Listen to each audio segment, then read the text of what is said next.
ನರಸೀಪುರದ ತಾಲೂಕು ಪಂಚಾಯಿತಿ ಸಭಾಂಗಣದಲ್ಲಿ ರಾಷ್ಟ್ರೀಯ ಮತದಾರರ ದಿನಾಚರಣೆ ಅಂಗವಾಗಿ ಕಾನೂನು ಅರಿವು ಕಾರ್ಯಕ್ರಮ ಹಮ್ಮಿಕೊಳ್ಳಲಾಗಿತ್ತು.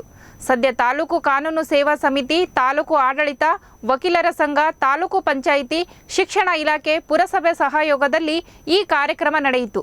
ಇನ್ನು ನ್ಯಾಯಾಧೀಶರಾದ ಜಿಎಚ್ ಹನುಮಂತ ಕಾರ್ಯಕ್ರಮ ಉದ್ಘಾಟಿಸಿ ಮಾತನಾಡಿ ಮತದಾನದ ಬಗ್ಗೆ ಸವಿವರವಾಗಿ ತಿಳಿಸಿ ಕಾನೂನಿನ ಅರಿವು ಮೂಡಿಸಿದರು. ನಮ್ಮ ಮತದಾನ ಪದ್ಧತಿ, ಚುನಾವಣಾ ವ್ಯವಸ್ಥೆ, ಹಲವಾರು ರಾಜಕೀಯ ಪಕ್ಷಗಳು, ನಮ್ಮ ಮತದಾರರ ಆಯ್ಕೆ ಎಲ್ಲದರಲ್ಲೂ ಕೂಡ ಬದಲಾವಣೆ ಆಗಿದೆ. ಹಾಗಾಗಿ ಮತದಾನ ನೀವು ನೋಡಿ, ಹಿಂದಿನ ಚುನಾವಣೆಗಳನ್ನು ತೆಗೆದು ನೋಡಿದಾಗ 40%, 50%, 60%, 70% ಹೀಗೆ ಮತದಾನ ಆಗಿದೆ. 100ಕ್ಕೆ 100% ಬಹುಶಃ ಆಗಿರುವಂತಹ ಸಂದರ್ಭಗಳು ಒಂದು ಇಲ್ಲ ಅಂತ ಕಾಣುತ್ತೆ 1950 ಇಲ್ಲಿ ತನಕ. ಹಾಗಾದ್ರೆ ಸಮಸ್ಯೆ ಯಾವುದು? ಒಂದು ಚುನಾವಣೆ ನಡೆಸಬೇಕಾದ್ರೆ ಕೋಟ್ಯಾಂತರ ರೂಪಾಯಿ ಖರ್ಚಾಗುತ್ತೆ ಸರ್ಕಾರ, ಅದು ತಮಗೆ ಗೊತ್ತಿದೆ.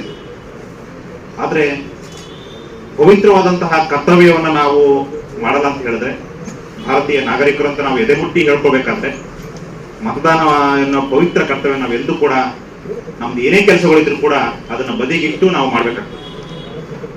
ನಮಗೆ ಬಹಳ ಬೇಸರ ಅಂತ ಹೇಳಿದ್ರೆ,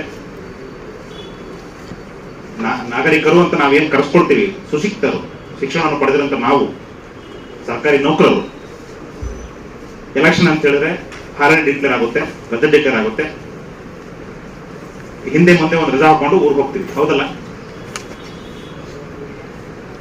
ಹೌದಾನೆ? ಮತ್ತೆ ಯಾರು ಓಟ್ ಹಾಕ್ತಾರೆ? ಓಟು ಎಲ್ಲ ಆಗ್ತದ? ಸಿಟಿಲ್ ಜಾಸ್ತಿ ಆಗ್ತದ, ಹಳ್ಳಿಲಿ ಜಾಸ್ತಿ ಆಗ್ತದ? ಮತ್ತೆ ಯಾರು ಶಿಕ್ಷಿತರು?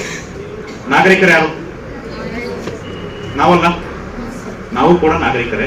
ಆ ನಾಗರಿಕರಂತ ನಾವು ಎದೆ ಮುಟ್ಟಿ ಹೇಳ್ಕೊಳ್ಬೇಕಾದ್ರೆ ನಮ್ಮ ಮೊದಲ ಕರ್ತವ್ಯ ಮತದಾನ ಮಾಡುವಂಥದ್ದು. ಇವತ್ತು ಇಷ್ಟು ಕಾರ್ಯಕ್ರಮಗಳನ್ನ, ಈಗ ಬರ್ತಿದೆ ಲೋಕಸಭೆ ಚುನಾವಣೆ ಬರ್ತಿದೆ, ನಾವು ಇವತ್ತು ಪ್ರಮಾಣ ವಚನ ತಗೊಳ್ತೀವಿ.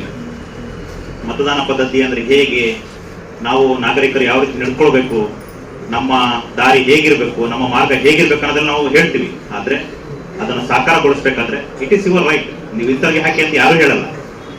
It is your option. ನೀವು ಯಾರು ಬೇಕಾದ್ರೂ ಹಾಕ್ಬೋದು, ಯಾರು ಬೇಡ ಅಂದ್ರೂ ಕೂಡ ಕೊನೆಗೆ ನೋಟ ಅಂತಿದೆ, ಅದು ಕೂಡ ಆಪ್ಷನ್ ಕೊಟ್ಟಿದ್ದಾರೆ. ಅಷ್ಟೆಲ್ಲ ಅವಕಾಶ ಕೊಟ್ಟಾಗ ನಾವೆಂದೂ ಕೂಡ ಮತದಾನವನ್ನ ಮಾಡೋದನ್ನ ಮರಿಬಾರ್ದು. ಅದನ್ನು ನೀವು ನೋಡಿ, 18 ವರ್ಷ ದಾಟಿದಾಗ ನಾವು ವೋಟರ್ ಐಡಿ ತಗೊಳ್ಬೇಕಾದ್ರೆ ಬಹಳ ಉತ್ಸುಕತೆ ಇರ್ತದಲ್ಲ? ಹೌದಲ್ಲ? ಏನೋ ಒಂದು ಸಿಕ್ತು ಅಂತ, ಅದು ಕಿರೀಟ. ಆದ್ರೆ ನಂತರ ಬೇಸರ ಆಗಿ ಏನ್ ಮಾಡ್ತೀವಿ, ನಾವು ವೋಟ್ ಮಾಡಲ್ಲ. ಬಹಳ ದುರಂತ ಅದು.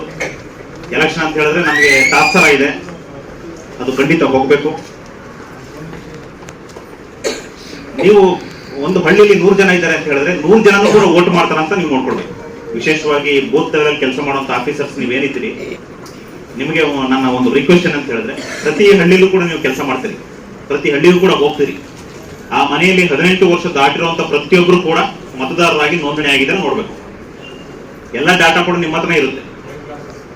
ಅಷ್ಟೇ ಸಾಲದು, ಆ ಚುನಾವಣೆ ಬಂದಾಗ ಎಲ್ಲರೂ ಕೂಡ ಮತದಾನ ಮಾಡ್ತಾರ ಅಂತ ನೋಡ್ಬೇಕು. ನೀವು ನೋಡಿ, ಮೊದಲೆಲ್ಲ ಬೆಳಗ್ಗೆ 8 ಗಂಟೆಯಿಂದ ಸಂಜೆ 5 ಗಂಟೆ ತನಕ ಮಾತ್ರ ಇತ್ತು ಮತದಾನ. ಹೌದಲ್ಲ? ಅವರು ಚುನಾವಣಾ ಆಯೋಗ ತಿಳ್ಕೊಡ್ತೀವಿ, ನಮ್ ಜನ ಬರಲ್ಲಪ್ಪ, ಬೆಳಗ್ಗೆ 7 ಗಂಟೆಗೆ ಮಾಡ್ಬೇಕು, ಸಂಜೆ 6 ಗಂಟೆ ತನಕ ಮುಂದುವರ್ಸ್ಬೇಕು ಅಂತ. ಈಗ ಬೆಳಗ್ಗೆ 7 ಗಂಟೆಯಿಂದ ಸಂಜೆ 6 ಗಂಟೆ ತನಕ ಇದೆ. ಮುಂದಿನ ದಿನಗಳು ಬರಬಹುದು, ಬೆಳಗ್ಗೆ 5 ಗಂಟೆ 6 ಗಂಟೆಗೆ ಶುರು ಮಾಡ್ತಾರೆ. ಕೊನೆಗೆ ನೀವು ಎಷ್ಟೊತ್ತಾದ್ರೂ ಹಾಕಿ ನಾವು ಕಾಯ್ತೀವಿ ಅಂತ ಕೂತ್ಕೋತಾರೆ. ಹೌದಲ್ಲ? ಅಂದ್ರೆ ಯಾರು ತಪ್ಪಿಲ್ಲಿ? ಒಂದು ವ್ಯವಸ್ಥೆ ಕೊಟ್ಟಿದೀವಿ, ನಿಮ್ಗೊಂದು ಸೌಲಭ್ಯ ಕೊಟ್ಟಿದೀವಿ, ಅದನ್ನು ಬಳಸ್ಕೊಳ್ಳಿ ಅಂತ ಹೇಳಿದಾಗ ನಮಗೆ ತಾತ್ಸರ ಆಗ್ತದೆ ಅಂತ ಹೇಳಿದ್ರೆ, ನಿಜವಾಗ್ಲೂ ಕೂಡ ನಾವು ನಮ್ಮ ಕರ್ತವ್ಯವನ್ನ ಮಾಡ್ತೀವಿ ಅಂತ ನಾವು ಯೋಚನೆ ಮಾಡ್ತೀವಿ. ಏನಾದ್ರೂ ನಾವು ಸೌಲಭ್ಯ ಬರಲ್ಲ ಅಂತ ಹೇಳಿದ್ರೆ ಹೇಗೆ ನಿಲ್ತೀವಿ? ಹೌದಲ್ಲ?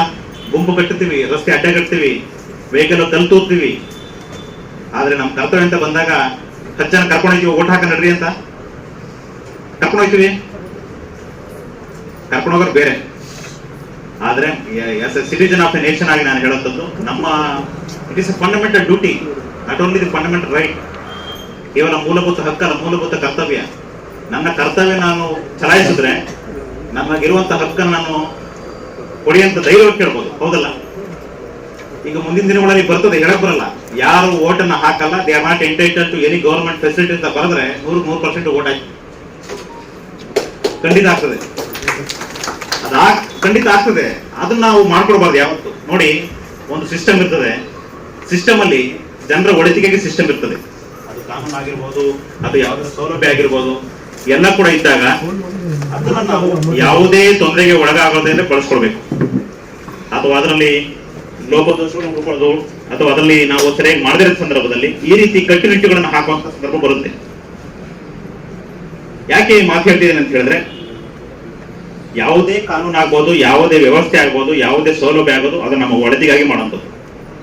ನೀವು ನೋಡಿ ಎಂತಹ ಅದ್ಭುತ ಶಕ್ತಿ ಇದೆ ಮತದಾನದಲ್ಲಿ ಅಂತ ಹೇಳಿದ್ರೆ, ಈಗಿರುವಂತಹ ಅಧಿಕಾರದಲ್ಲಿರುವಂತಹ ಪಕ್ಷವನ್ನು ನೀವು ಮುಂದಿನ ಚುನಾವಣೆಗೆ ನೀವು ಮನೆ ಕಳಿಸ್ಬೋದು ಅಂತ ಹೇಳಿದ್ರೆ ಅದಕ್ಕಿರುವಂತಹ ಶಕ್ತಿ ಯೋಚನೆ ಮಾಡಿ, ಹೌದಲ್ಲ? ಬೇರೆ ಏನಾದ್ರು ಇದೆಯಾ? ಅದು ಈಗ 5 ವರ್ಷ ಅವರು ಆಳ್ವಿಕೆ ಮಾಡಿರ್ತಾರೆ, ನೆಕ್ಸ್ಟ್ ಇಯರ್ ನೀವು ಬೇಕು ಅಂದ್ರೆ ಇರ್ತಾರೆ, ಬೇಡ ಅಂದ್ರೆ ಹೋಗ್ತಾರೆ, ಹೌದಲ್ಲ? ಆ ಮತದಾನ ಪದ್ಧತಿ ಮಾತ್ರ, ಅದು ಆ ಪವರ್ ಮಾತ್ರ ಅದಕ್ಕಿರುವಂತದ್ದು. ಅದನ್ನ ಎಲ್ಲರೂ ಕೂಡ ಏನು ಬಳಸ್ಕೊಳ್ಬೇಕು. ವಿಶೇಷವಾಗಿ ಇಂದಿನ ಯುವಕರು ಏನೇನು ನೀವು ಇದ್ದೀರಿ, ನಾವು 10 ಜನಕ್ಕೆ ನಾವು ಇದನ್ನ ಮಾಹಿತಿ ತಲುಪಿದ್ರೆ ಮತ್ತೆ 100 ಜನಕ್ಕೆ ನಾವು ಹೇಳ್ಬೋದು. ಹಾಗಾಗಿ ಎಲ್ಲ ಅವರಿವರಿಂದ ಎಲ್ಲರೂ ಕೂಡ, ಯಾರು ಪದಾಧಿಕಾರಿಗಳಿದ್ದೀರಿ ಅಥವಾ ವೇದಿಕೆಯಲ್ಲಿರುವಂತ ನಾವಾಗಿರ್ಬೋದು, ಪ್ರತಿಯೊಬ್ಬರು ಕೂಡ. ಏಕೆಂದ್ರೆ ನೀವು ನೋಡಿರ್ಬೋದು, ಕೆಲವು ಪತ್ರಿಕೆಯಲ್ಲಿ ಓದ್ತೀವಿ, ಉತ್ಸುಕತೆ ಹೇಗಿರುತ್ತೆ ಅಂತ ಹೇಳಿದ್ರೆ ಅವ್ರಿಗೆ 80 ವರ್ಷ 90 ವರ್ಷ ಆದ್ರೂ ಕೂಡ they are ready to vote, ಹೌದಲ್ಲ? ನಮ್ಗೆ ಎಲ್ಲ 30 ವರ್ಷ 40 ವರ್ಷ ಇರ್ತದೆ, ಎಲ್ಲ ಕೈ ಕಾಲ ಗಟ್ಟಿ ಇರ್ತದೆ, ನಾವು ವೋಟ್ ಮಾಡಕ್ಕೆ ಆಮೇಲೆ ಹೋಗಿರ್ತೀವಿ, ಇನ್ನೂ ದುರಂತ ಅಲ್ಲಿ ಹೋಗಿರ್ತೀವಿ ವೋಟ್ ಮಾಡಕ್ಕೆ, ಸುಮ್ಮನೆ ನೋಡ್ತಾ ಇರ್ತೀವಿ ಯಾರು ಏನ್ ಮಾಡ್ತಾ ಇರ್ತಾರೆ ಅಂತ, ನಾವು ವೋಟ್ ಮಾಡಲ್ಲ. ಇದೆಲ್ಲ ಆಗ್ತದೆ.